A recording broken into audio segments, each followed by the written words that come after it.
আজকে তোমাদের যে ক্লাস সিক্সের ইতিহাসের যে তৃতীয় পর্যায়ক্রমিক মূল্যায়ন বা ফাইনাল পরীক্ষা 2023 তার কিছু প্রস্তুতি প্রশ্ন উত্তর আমি আজকে দেব। তোমরা সবাই খাতা কলম নিয়ে বসবে, প্রশ্ন উত্তরগুলো সব খাতায় লিখে নেবে প্রথমে, নিয়ে তারপর সেটা দেখে মুখস্থ করবে। যদি কারোর কোনো প্রশ্ন বুঝতে কোথাও অসুবিধা হয় তাহলে আমাকে কমেন্টে জানাবে বা হোয়াটসঅ্যাপে জানাবে। আজকের আমি ক্লাস সিক্সের ইতিহাসের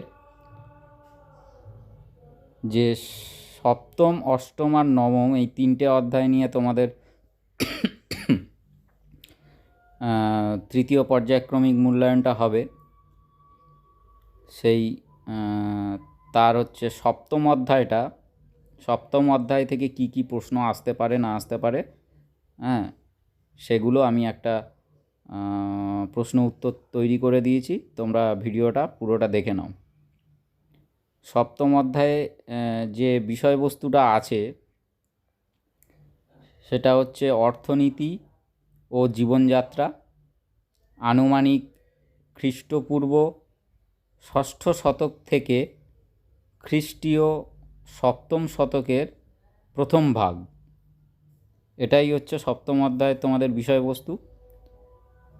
এই বিষয়বস্তুর ওপরে যত ধরনের প্রশ্ন উত্তর হতে পারে সেগুলো আমি পরপর দিয়ে দিচ্ছি। তোমরা আগে প্রথমে শুনে নাও, তারপরে খাতায় লিখে নেবে।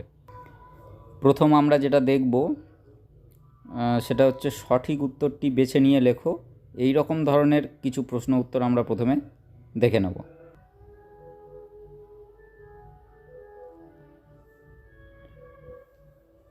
প্রথম প্রশ্ন দেখো, খ্রিস্টপূর্ব ষষ্ঠ শতকে 15, 16, 17টি মহাজনপদ নিয়ে ষোড়শ মহাজনপদ গঠিত হয়েছিল। এর উত্তর হবে 16টি।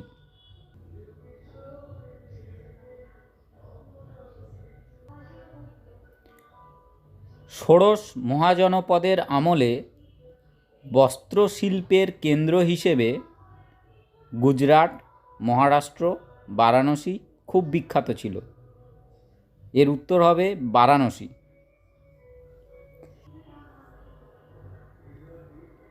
তারপরের প্রশ্ন দেখো, কারসাপন ছিল ষোড়শ মহাজনপদ আমলের বহু প্রচলিত এক ধরনের কাপড়, মুদ্রা, গহনা। এর উত্তর হবে মুদ্রা।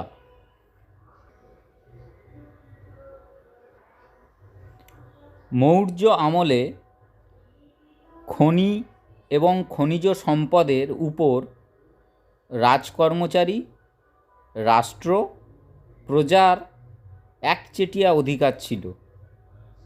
এর উত্তর হবে রাষ্ট্র।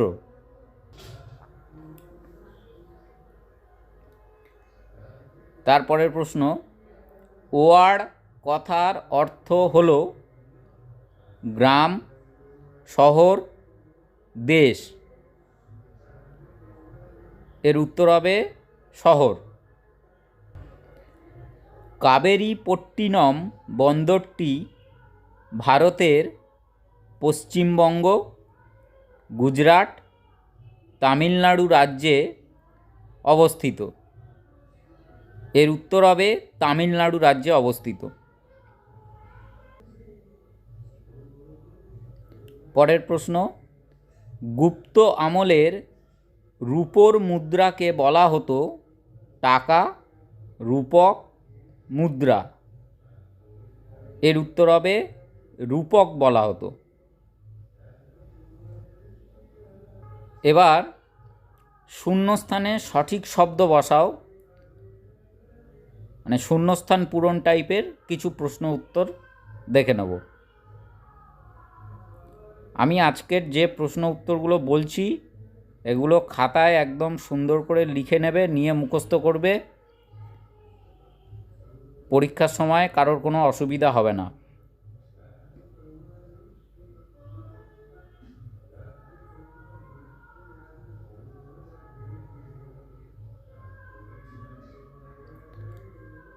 প্রথম প্রশ্ন হচ্ছে ড্যাশ একটি সাম্রাজ্যের প্রতীক হিসেবে বিবেচিত হতো। এর উত্তর হবে রাজছত্র।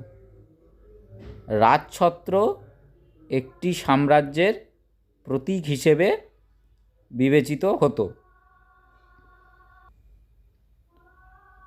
তারপরের প্রশ্ন, প্রাচীন ভারতের ইতিহাসে প্রথম নগর দেখা গিয়েছিল ড্যাশ সভ্যতায়। এর উত্তর হবে হরপ্পা। তোমরা জানো যে হরপ্পা আর মহেঞ্জোদারো দুটো সভ্যতা রয়েছে। তাহলে প্রাচীন ভারতের ইতিহাসে প্রথম নগর দেখা গিয়েছিল হরপ্পা সভ্যতায়। শূন্যস্থানে হরপ্পা কথাটা লিখতে হবে।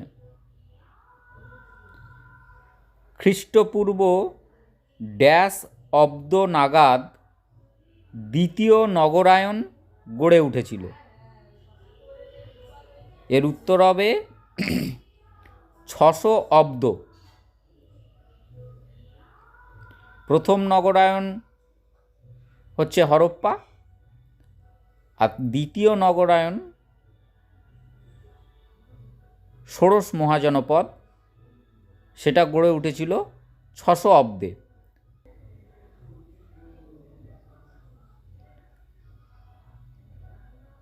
তারপরের প্রশ্ন, দাক্ষিণাত্যের কালো মাটিতে ড্যাশ চাষ বেশি হতো। তুলো। এর উত্তর হবে তুলো। দাক্ষিণাত্যের কালো মাটিতে তুলো চাষ বেশি হতো।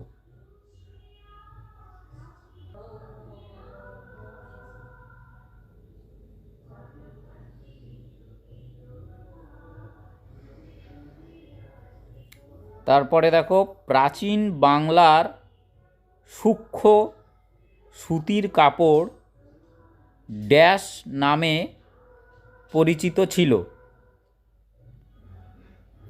মসলিন। খুব পাতলা একদম পিওর সুতির কাপড় তৈরি হতো প্রাচীন বাংলায়, যেটা মসলিন নামে পরিচিত ছিল। পরের প্রশ্ন, কাবেরী নদীর বদ্বীপে অবস্থিত ড্যাশ ছিল বিখ্যাত বন্দর নগর। এটার উত্তর হবে কাবেরীপট্টিনম।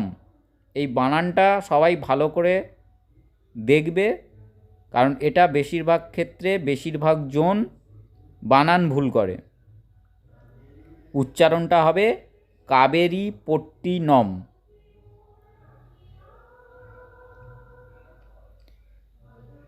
পরের প্রশ্ন, গুপ্ত রাজাদের চালু করা সোনার মুদ্রাকে ড্যাশ বলা হতো। উত্তর হবে দিনার ও সুবর্ণ। গুপ্ত রাজারা যে সোনার মুদ্রা চালু করেছিল তাকে দিনার ও সুবর্ণ বলা হতো।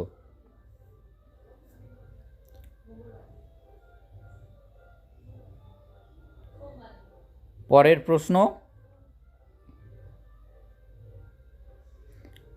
গুপ্ত শাসকরা রোজকার কাজকর্মে ব্যবহারের জন্য ড্যাশ মুদ্রা চালু করেছিলেন। এর উত্তর হবে তামার। গুপ্ত শাসকরা দৈনন্দিন যে কাজকর্ম সেগুলো চালানোর জন্যে, সবসময় তো সোনার মুদ্রা দিয়ে ব্যবহার করা হতো না, সোনার মুদ্রা অনেক দামি ছিল, তো কন্টিনিউ চালানোর জন্যে তামার মুদ্রা চালু করেছিল। পরের প্রশ্ন, সুয়ান জাং এর লেখায় ভারতবর্ষ ড্যাশ নামে পরিচিত ছিল। উত্তর হবে ইন তু। বানানটা ভালো করে দেখে নেবে, ইন তু। সুয়ান জাংয়ের লেখায় ভারতবর্ষ ইন মৃত্যু নামে পরিচিত ছিল।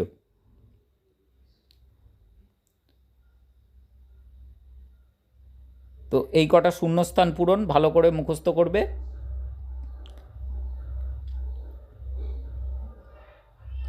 এরপর আমরা দেখে নেব কিছু এক কথায় উত্তর দাও কিছু প্রশ্ন উত্তর দেখব, যেগুলো শর্ট অ্যান্সার টাইপ, এক কথায় উত্তর দেওয়া যাবে।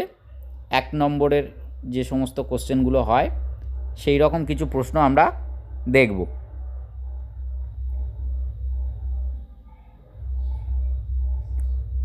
প্রথম প্রশ্ন হচ্ছে, মৌর্য আমলে কারিগর ও বণিকদের কাজের তদারকি কে করত? এর উত্তর হবে রাষ্ট্র। মৌর্য আমলে সাধারণ পুরুষের পোশাক কী ছিল? এর উত্তর হবে ধুতি ও চাদরের মতো পোশাক।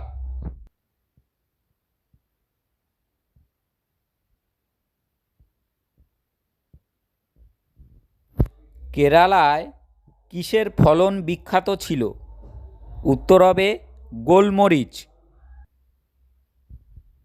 প্রাচীন ভারতীয় উপমহাদেশে জলসেচ প্রকল্পকে কী বলা হতো? এর উত্তর হবে সেতু।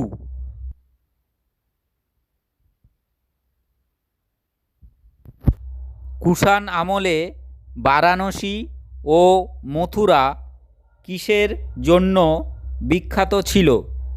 উত্তর হবে দামি কাপড় তৈরির জন্য বিখ্যাত ছিল।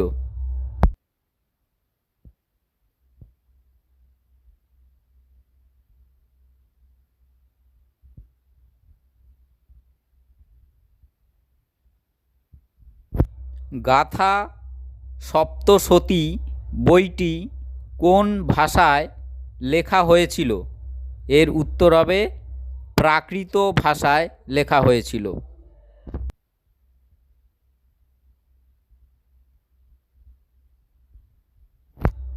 সাতবাহন আমলে দক্ষিণ ভারতের গ্রামের মন্দিরে কোন কোন দেবতার পূজা হতো? এর উত্তর হবে সূর্য, অগ্নি প্রভৃতি দেবতা।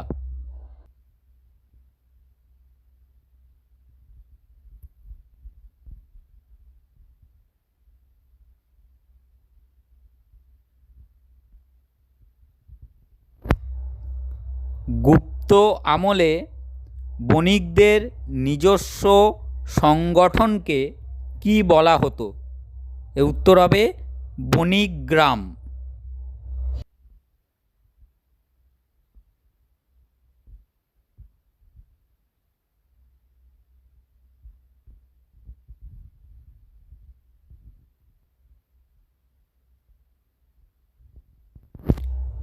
কোন গুপ্ত সম্রাটের শাসনকালে প্রথম রূপোর মুদ্রা চালু করা হয়? এর উত্তর হবে সম্রাট দ্বিতীয় চন্দ্রগুপ্ত।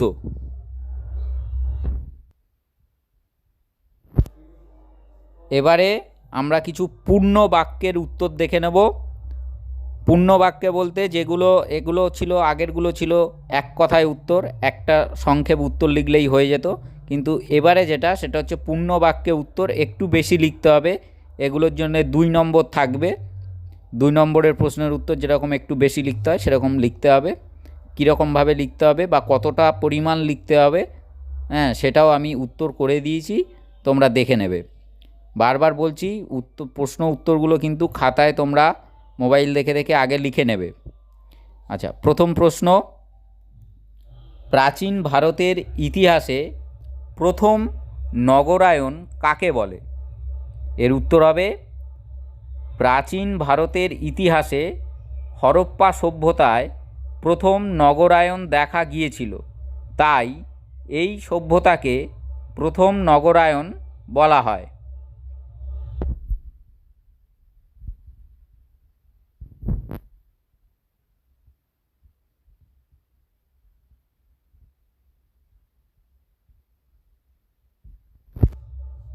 পরের প্রশ্ন, কুষাণ আমলে উত্তর ভারতের প্রধান ফসল কি কি ছিল?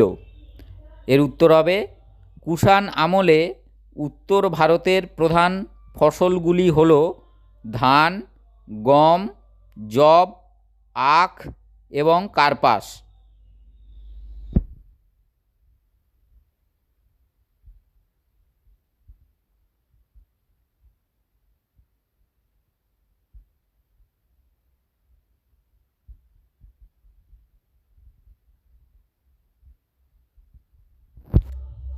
পরের প্রশ্ন, মৌর্য আমলে সাধারণ মানুষের ব্যবহৃত 4টি আসবাবপত্রের নাম লেখো।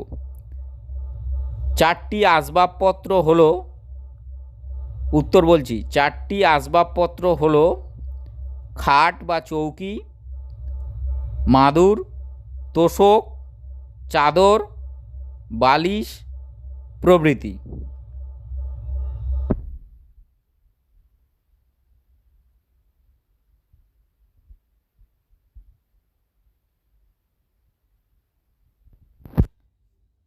সুদর্শন হ্রদ কাকে বলে?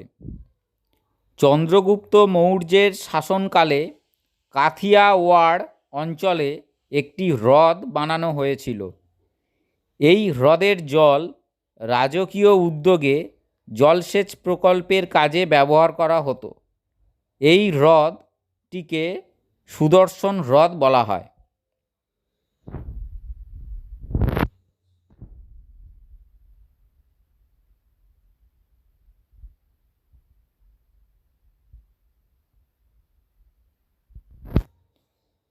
সাতবাহন আমলে দক্ষিণ ভারতের প্রধান প্রধান ফসল কী ছিল?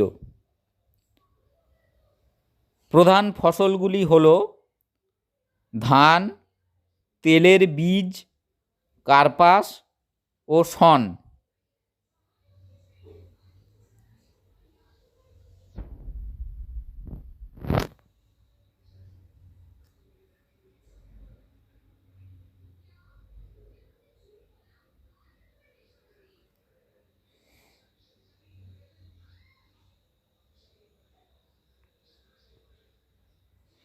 অগ্রহার ব্যবস্থা কাকে বলে? গুপ্ত আমলে বেশিরভাগ ক্ষেত্রে জমি কেনাবেচার বিষয়ে প্রথমে জমি কেনার পর জমিটি ব্রাহ্মণ বা বৌদ্ধ বিহারকে দান করা হতো, কারণ দান করা জমির কর দিতে হতো না। গুপ্ত ও গুপ্ত পরবর্তী আমলে ধর্মীয় উদ্দেশ্যে এই জমিদানকে অগ্রহার ব্যবস্থা বলা হয়।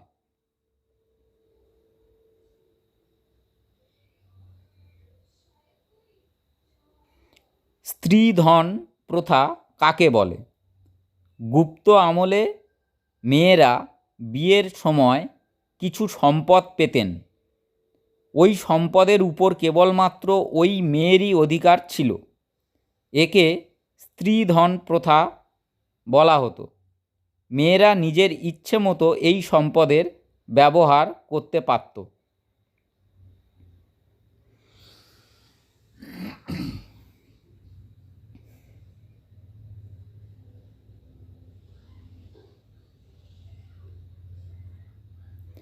ফাসিয়ান কোন দেশের নাগরিক ছিলেন?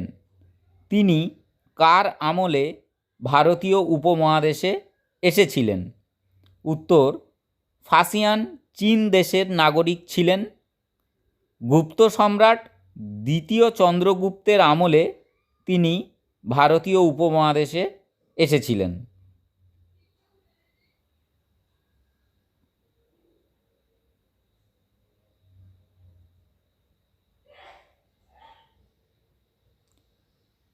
এই কটা হচ্ছে তোমাদের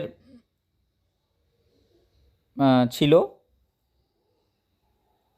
পূর্ণ বাক্যে উত্তরের প্রশ্ন। এবারে আমরা দেখে নেব বিস্তারিত আলোচনামূলক প্রশ্ন, মানে একটু বড় প্রশ্ন, যেগুলো তোমাদের হয়তো 5 নাম্বার বা 4 নাম্বার এরকম থাকবে।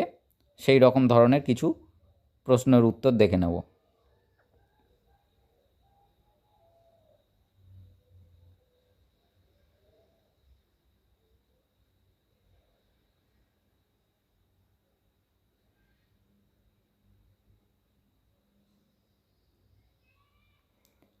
প্রথম প্রশ্ন, মেগাস্থিনিসের মতে ভারতের জনসমাজ কয়টি জাতিতে বিভক্ত ছিল এবং কি কি?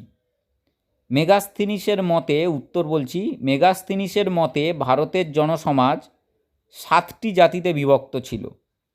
7টি জাতি হলো ব্রাহ্মণ বা পণ্ডিত, কৃষক, পশুপালক ও শিকারী, শিল্পী ও ব্যবসায়ী, যোদ্ধা, গুপ্তচর বা পর্যটক এবং সচিব বা মন্ত্রী।